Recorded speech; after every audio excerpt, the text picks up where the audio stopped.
अस्सलाम वालेकुम दोस्तों, मां जमील अहमद ईमान ॾिसी रहिया आहियो टेक्नोलॉजी इन सिंधी।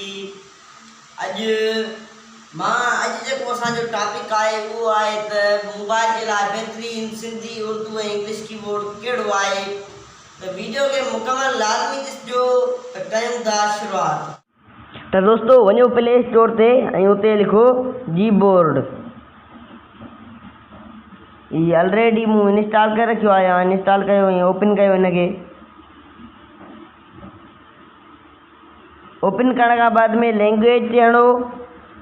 लैंग्वेज ते हणी हिते एड कीवर्ड वारो बटन नज़र अची रहियो आहे ऐं हिते सिंधी लैंग्वेज ॻोल्हियो ऐं सर्च कयो सिंधी लैंग्वेज।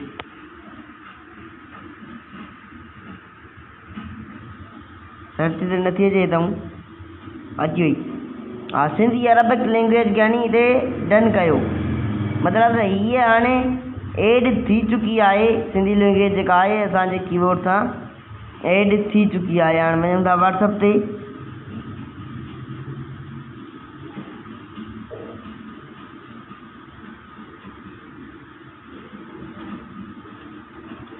हिते अचूं था व्हाट्सअप ते।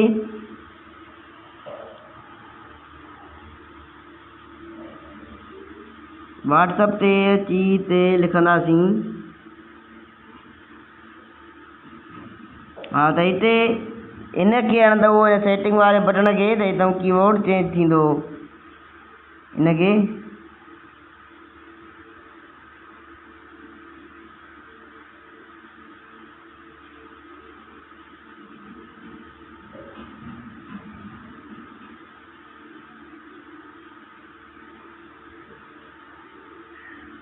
सिंधी अरबिक अलाए छो ही न थी सघियो आहे अञा ताईं, अनेबल न थियो आहे। त वरी हलूं था वापसि हिते ॾिसूं था छो कहिड़े मसइले जे करे ही कीबोर्ड एड न थी सघियो आहे। हा, हिते सिंधी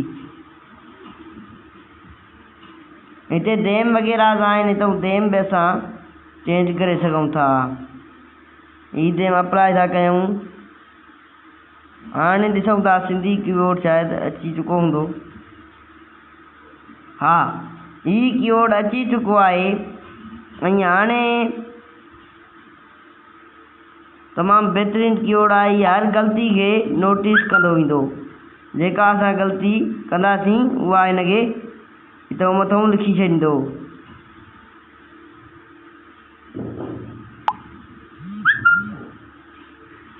वरी अञा हिन में खोड़ सारा ऑप्शन्स आहिनि। डिक्शनरी ते वञो तव्हां। हिते डिक्शनरी वग़ैरह जी बि सेटिंग हिन में आहे। हिते हाणे प्लस कबो। प्लस करे हिते को वर्ड ऐं शॉर्टकट हुन जी मीनिंग कढबी। त ईअं ई तमामु बहितरीनु कीबोर्ड मोबाइल आहे जेको हर लैंग्वेज हिन में आहे। उर्दू लैंग्वेज बि आहे। हिते ॾिसो, हिते बसि मैसेज ॾींदा था वञनि। मतिलबु ॻाल्हि मतिलबु त हे जेके वर्ड आहिनि मथां असां पहिरियों अखर लिखूं था हितां ईंदो थो वञे। त उनजे करे हिन में उर्दू लैंग्वेज बि आहे। त मूंखे ॾींदा इजाज़त। मिलूं था हिन खां वधीक इंट्रस्टिंग वीडियो में। ख़ुदा हाफ़िज़।